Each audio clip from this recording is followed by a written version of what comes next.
네, 안녕하세요. 함께 성장하는 일상 랑난 부동산 플러스입니다. 오늘은 제가 서울에 나와 있습니다. 서울에서도 이제 개포 지역에 이제 나와 있거든요. 오늘 이제 간단하게 이제 서울 일정이 있어서 그 일정 전에 잠깐 시간이 남았고 개포 지역으로 좀 오게 되었습니다. 저는 사실 임장은 거의 안 가본 지역이 없다 할 정도로 참 많이 돌아다녔습니다. 이게 아무래도 부동산은 업으로 하고 있다 보니까 사실 설명을 좀 많이 해야 되잖아요. 근데 뭐 질문이 들어왔을 때 어디든 뭐 설명할 수는 있지만은 이게 한 번 정말 받느냐 안 받느냐가 큰 차이이기 때문에 정말 그 한 번을 미리 채워놓자라는 생각으로 뭐 전국적으로 임장을 많이 다니기도 했고요. 특히 서울 같은 경우에는 또 엄청 넓잖아요. 부동산의 포인트가 되는 곳도 많고. 그래서 21년도 하반기에 한 달 동안 쭉 걸어 다니기도 했었습니다. 거의 뭐 모르는 지역이 없다 할 정도로 이렇게 이제 다녔던 기억이 있는데 이렇게 이제 임장을 다니면서 저한테 충격을 줬던 한 3가지 정도의 지역이 있습니다. 그 중에 한 개가 오늘 나와 있는 이 개포 지역이고요. 아파트들이 너무 멋있더라고요. 그래서 고급 아파트의 정수를 좀 느끼고 싶다라고 하면은 저는 이 개포 지역을 꼭 한번 들려봐라 이렇게 말씀을 드립니다. 그래서 제 영상을 보시는 뭐 대구 분들도 사실 부동산 특히 임장에도 관심이 많으실 건데 사실 우리가 이제 뭐 대구 지역은 많이 돌아봤을 거잖아요. 다른 지역을 어디를 한번 가볼까라고 하면 저는 첫 번째로 이 개포 지역을 한번 와봐라 라고 말씀을 드립니다. 그래서 꼭 시간을 내서 한번 다녀보시길 바라겠고요. 나머지 두 번째, 세 번째 지역은 세종과 인천입니다. 그런 것들도 현대 아파트의 정수들을 참 느낄 수 있는 디자인이 많기 때문에 이제 근처를 지나갈 일이 있으면 꼭 한 번씩은 들르거나 혹은 사실 그 인천 안에서도 송도를 말씀드린 거였거든요. 송도나 세종 같은 지역은 임장할 때 시간이 엄청 오래 걸리는 지역들이 아닙니다. 다 계획적으로 지어졌고 작은 곳들이기 때문에 마음만 먹으면 반나절 정도면 충분히 다 돌 수가 있습니다. 그래서 그런 데도 한번 다녀와 보시길 바라겠고요. 그래서 자, 아무튼 우리 이 개포 지역 안에서도 뭐 DH 자이 이런 아파트들이 있었었고요. 그리고 뭐 리모델링 첫 입주한 아파트부터 시작해서 좀 하이엔드 뭐 DH 이런 것들도 우리가 눈으로 직접 확인할 수 있기 때문에 그런 것들을 오늘 영상에 좀 담아볼까 합니다. 와, 예전에 여기 지나가면서 저 미소야에서 돈가스인가 먹었던 기억이 있거든요. 그대로 있네요. 자, 그래서 방금 수서역에서 내려서 이제 3호선을 타고 대청역에 오게 되었고요. 거기에서 이제 가장 가까운 아파트 중에 뭐가 있냐면 DH 포레센터라는 게 있습니다. 이 아파트를 처음 보았을 때 강렬한 느낌은 정말 아직까지도 생생한데 입구부터가 참 신기했던 곳이었습니다. 이 색감 표현이 사실 이제까지 단 한 번도 본 적이 없었던 표현이었었거든요. 그래서 약간 뭐 알록달록하기도 하면서도 고급진 느낌을 이제 문주 속에서 살렸다 보니까 이런 게 이제 아파트 도색의 측면에서 예술이라고 할 수 있는 건가 이런 생각이 물씬 들었던 색감들이었었습니다. 그래서 요 포레센트는 이제 뭐 184세대 정도밖에 안 되는 아주 작은 세대이긴 하지만은 이 외관에서 풍기는 이미지가 참 강렬했다라고 볼 수 있겠고요. 이런 곳들을 이제 올 때면 사실 저는 내부는 거의 안 들어가거든요. 어차피 뭐 다 비슷비슷하다라고 생각하기 때문에 이제 굳이 들어가진 않는데 그 시작이 언제였을까를 곰곰이 생각해 보면은 이 강남 아파트들이었던 것 같습니다. 특히 개포동 아파트들이 내부를 참 잘 꾸며 놓잖아요. 그래서 어차피 뭐 요런 데나 아니면 뭐 우리 대구 시장이나 다 비슷비슷할 거기 때문에 그때쯤부터 이제 내부를 봐야겠다라는 큰 욕심은 안 생겼던 것 같습니다. 아무튼 뭐 이런 작은 곳들도 이제 뭐 잘 살려놓은 모습이고 이 층층마다 보이는 테라스들도 좀 주의 깊습니다. 그리고 이제 또 하나의 궁금증들이 보통 이런 비싼 동네에 올 때면은 사람들이 이제 뭘 입고 다닐까, 특히 이제 애들이 명품 옷들만 입고 다니는가, 혹은 뭐 차들은 좋은 차만 있을까, 이런 것들이 참 궁금해지기도 하잖아요.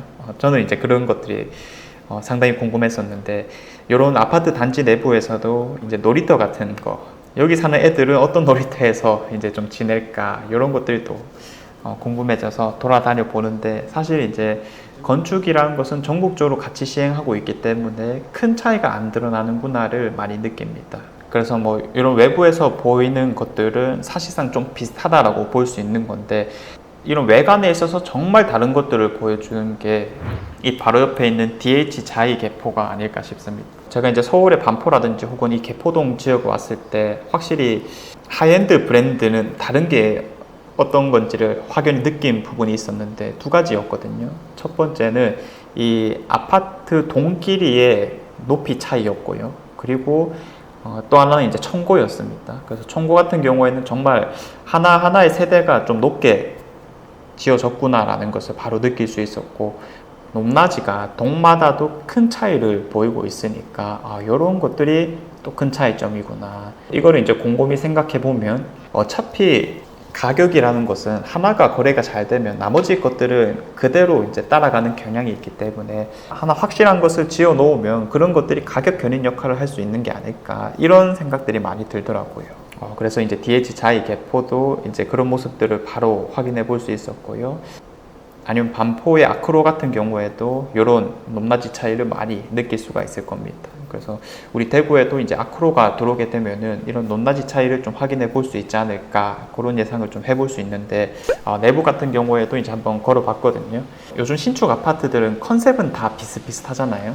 자연이라는 부분이고 이런 자연적인 요소를 얼마나 잘 살리느냐가 중요할 것 같은데, 이제 같은 나무를 심더라도 정말 좋은 나무들이 이제 많이 보인다든지 아니면 좀 비싸 보이는 조형물들이 많다든지 이런 것들을 뭐 새삼 느낄 수 있는 부분이었었고, 그리고 이제 이 하이엔드 브랜드라고 했을 때 또 이제 다른 차이점이 드러났던 게 대형 문주였습니다. 우리 대구에는 아직까지 대형 문주라고 하는 게 없죠. 그런데 이런 지역에서 이제 많은 아파트들을 이미 문주를 거대화 시킴으로써 뭐 그 문주 자체에 사는 경향도 있었고요.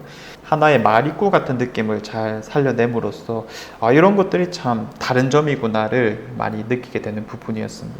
DH 자이 같은 경우에는 뭐 최근에 들어왔던 개포자이 프레지던스라든지 아니면 DH 퍼스티 아이파크, 이런 것들이 차후에 들어올 예정이기 때문에 앞으로는 대장급 아파트라고까지 얘기하기는 좀 힘들긴 하지만, 그래도 이제 꽤 긴 시간 동안 이 대장 아파트의 역할을 잘 해왔죠. 그래서 개포동의 핵심 시세를 좀 이끌어 나가는 입장이었는데, 84 타입 중층 이상으로 30억대 초반 이상을 좀 부르던 입장이었었고요. 최근에는 이제 20억대 후반을 좀 부르는 입장입니다.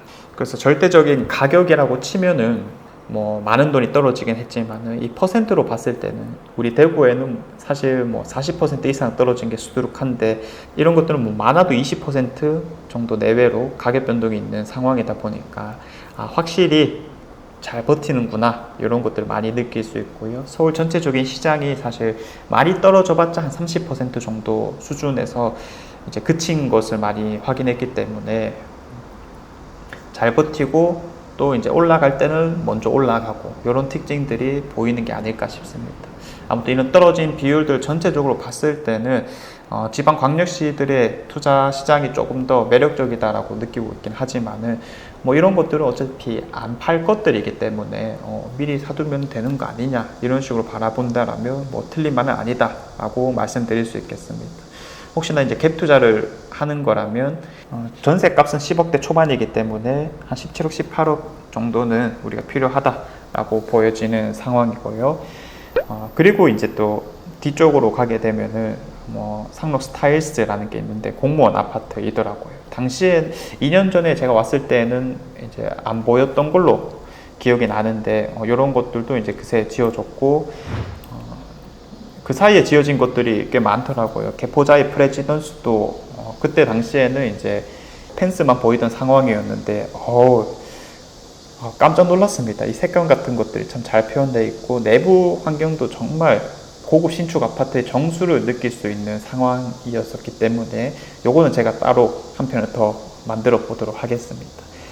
그리고 이제 또 당시에 큰 충격을 주었던 아파트가 DH 아너 힐즈라는 거였는데, 우리가 스카이 브릿지라고 표현을 하잖아요. 지금 신안 뉴타운 19역이라든지 수성못에 화성이 이 스카이 브릿지를 만들 것이다 라고 예정이 되어 있는데, 아직까지는 눈으로 확인할 수 있는 게 없습니다. 그런데 이걸 제가 맨 처음에 눈으로 확인했던 게 2년 전에 이 DH 아너 힐즈를 보면서였거든요.